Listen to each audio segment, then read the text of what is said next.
आज हम कंप्लीट करने वाले हैं चैप्टर 4 के importance of planning and limitations of planning. Okay, तो मैंने प्लानिंग का मीनिंग और उसकी फीचर्स बता के आपको पहले से ही अपलोड किए हुए हैं, आप पहले जाके वो देख सकते हैं। तो चलिए आज का वीडियो स्टार्ट करते हैं। Importance of planning. Importance of planning का फर्स्ट पॉइंट है प्लानिंग प्रोवाइड्स डायरेक्शन, कि जो ये प्लानिंग है वो एक डायरेक्शन प्रोवाइड करता है। It provides direction in advance how work is to be done.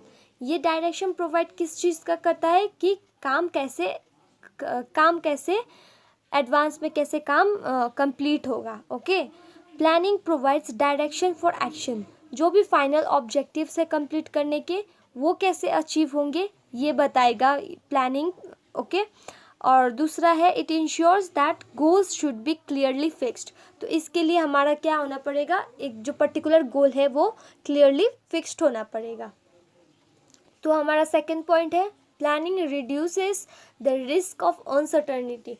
तो जो भी सारे हमारे अनसर्टनिटीज़ आती हैं प्लानिंग नहीं करने से, वो सारी चीज़ें को रिड्यूस करने में हेल्प करता है planning. The future is generally uncertain and things are likely to change with the passage of time. Planning helps in minimizing the uncertainties of future as it anticipates future events. तो जैसे मैं आपको एक example दे रही हूँ कि अगर आपका एक ऑर्गेनाइजेशन है और आपके ऑर्गेनाइजेशंस में आपकी मशीनरीज बहुत ही ओल्ड हो चुकी है, पुरानी हो चुकी है, तो आप क्या करोगे, आप अब धीरे धीरे प्लान करोगे कि हाँ भाई अब ये मशीनरीज उतनी काम करने के लायक नहीं रही है। तो आप क्या करोगे, प्लान करोगे पहले इसे बदलने का, उसके बाद इम्प्लीमेंट करोगे, बदल दोगे। अगर आप टाइम रहते आपने मशीनरीज बदल ली तो आपके प्रोडक्ट्स में डिफ़ॉल्ट्स नहीं आएंगे। ओके, आपका प्रोडक्ट्स अच्छे से बन पाएगा। अगर आपने समय रहते उन सारी चीज़ों का ध्यान नहीं रखा तो अनसर्टनिटीज़ आ सकती हैं। मतलब पुरानी मशीनरी से आप अगर प्रोडक्ट बनाओगे तो आपके प्रोडक्ट्स में डिफ़ॉल्ट्स हो सकते हैं, जिसकी वजह से कस्टमर्स आपके प्रोडक्ट्स के ऊपर जो ट्रस्ट था वो नहीं कर पाएंगे दोबारा से। ओके, तो यही है कि planning reduces the risk of uncertainty. तो नेक्स्ट है हमारा planning promotes innovative ideas.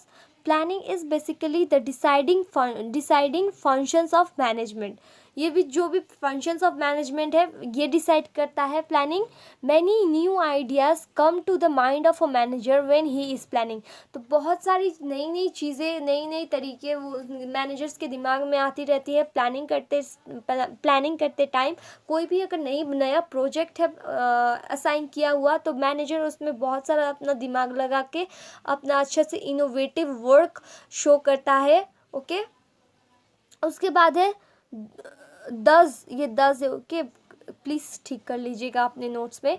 10 it creates an innovative attitude among the manager, so that अगर उसको अच्छे से वो वर्क उसको प्रोजेक्ट मिला कि इतने क्रिएटिव काम करने का, तो वो भी क्या हो जाएगा, उसका एटीट्यूड भी मैनेजर का एटीट्यूड भी बहुत ही इनोवेटिव हो जाएगा ना। वो भी एक इनिशिएटिव लेने के मतलब अच्छे से इनिशिएटिव ले पाएगा, निभा पाएगा वो सारी चीज़ों को। ओके, तो ये प्लानिंग एक तरीके से इनोवेटिव आइडियाज़ भी क्रिएट करता है।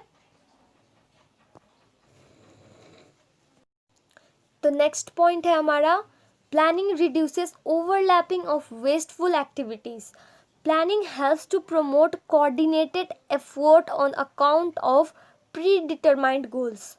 In this, when manager will distribute work among workers, every person will do one particular work which helps in avoiding overlapping of work among workers.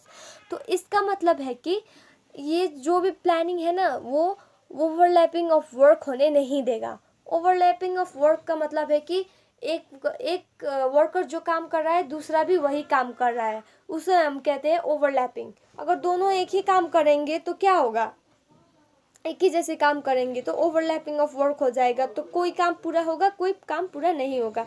तो प्लानिंग क्या करता है, तो प्लानिंग की वजह से ओवरलैपिंग ऑफ वर्क क्या हो जाएगा, रिड्यूस हो जाएगा। कि एक वर्कर जो काम कर रहा है दूसरा भी वो काम ना करे, वो दोनों वर्कर्स अलग अलग काम करें। तो ये मैनेजर अगर उनकी वर्क को डिवाइड कर देंगे तो ये क्या हो जाएगा, जो ओवरलैपिंग होने वाला था वर्क का वो रुक जाएगा प्लानिंग की वजह से, ओके, रिड्यूस हो जाएगा।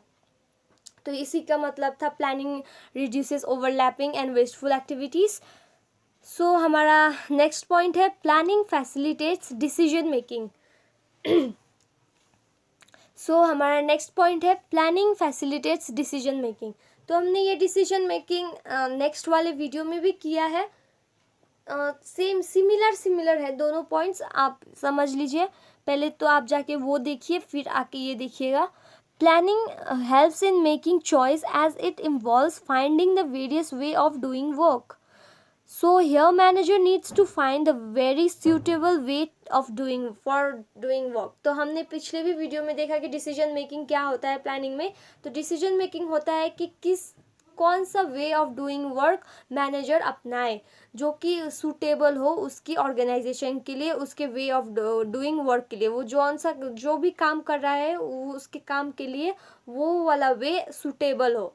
तो मैनेजर को ये डिसाइड करना पड़ता है, ये चूज़ करना पड़ता है, ओके। तो इसी को हम कहते हैं डिसीजन मेकिंग। प्लानिंग एक डिसीजन मेकिंग है, हम ये भी कह सकते हैं, ओके। तो ये एक इम्पॉर्टेंस है प्लानिंग का, कि इम्पॉर्टेंस में आता है।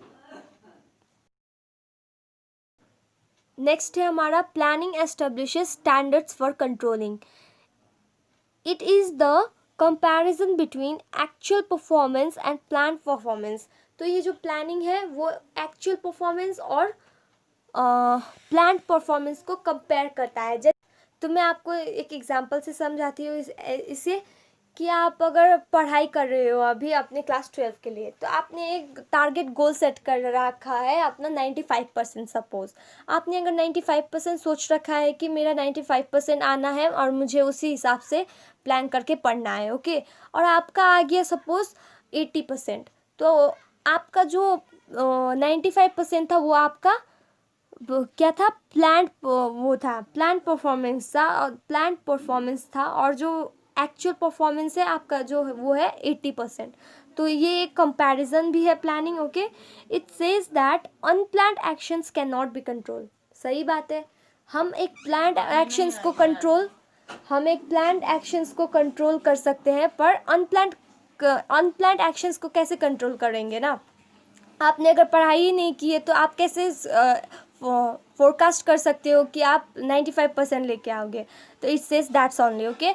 नेक्स्ट पॉइंट है it is nothing but making sure that activities conforms to the plans. मतलब कि जो भी हमारी एक्टिविटीज़ है वो हम क्या करते हैं, पहले से ही प्लान करके रखते हैं। हमारी जो भी सारी एक्टिविटीज़ है, जो भी हम आज पढ़ रहे हैं तो कल के लिए पढ़ रहे हैं। हम अगर कहीं घूमने जाएंगे तो पहले आज प्लान करेंगे ना। पहले किसी भी चीज़ या मशीनरी किननी है तो पहले उसके बारे में खोजेंगे, उसके प्रोडक्ट्स देखेंगे, यूट्यूब पे सर्च करेंगे वगैरह वगैरह। ऐसे ही उसके रिसर्च करके देखेंगे हम कैसा है प्रोडक्ट, उसके बाद उसको खरीदेंगे, ओके। तो यही है planning establishes standards for controlling.